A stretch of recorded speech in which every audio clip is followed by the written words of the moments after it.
Walang onboarding at malinaw na standards. Isipin mo anak, ang Jollibee. Di ba? Ang dami-daming branches.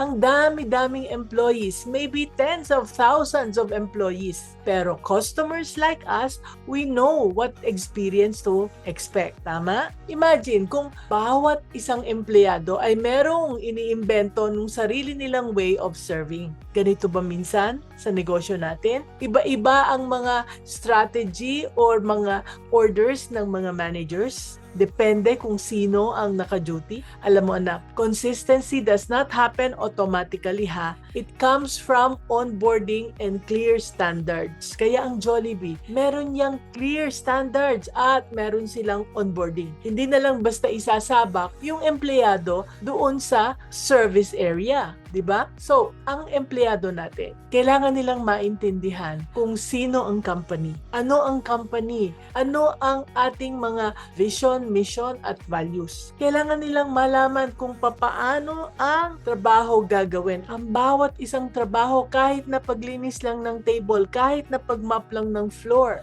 ano ang good service. Kailangan naiintindihan nila ang good service. Hindi porke kung ano lang yung nasa utak nila, yun yung susundin nila. Kaya kung hindi ka nagturo ng standard para sa kanila, ano nilang susundin, di ba? Anong mapapala natin kung meron tayong clear standards at clear onboarding? Well, fewer repeated mistakes.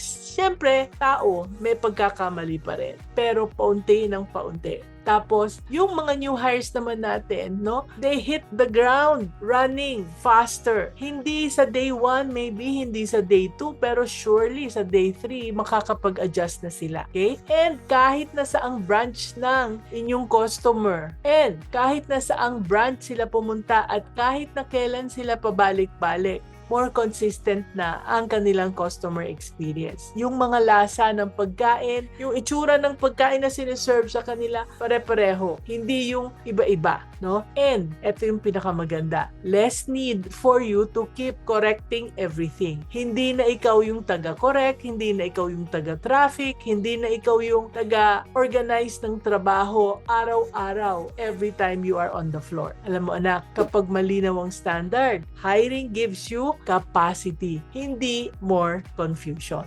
Still doing everything yourself because you just can't trust anybody else to get it right? Anak, ang problema hindi yung team mo. It's that no one ever showed you how to grow them.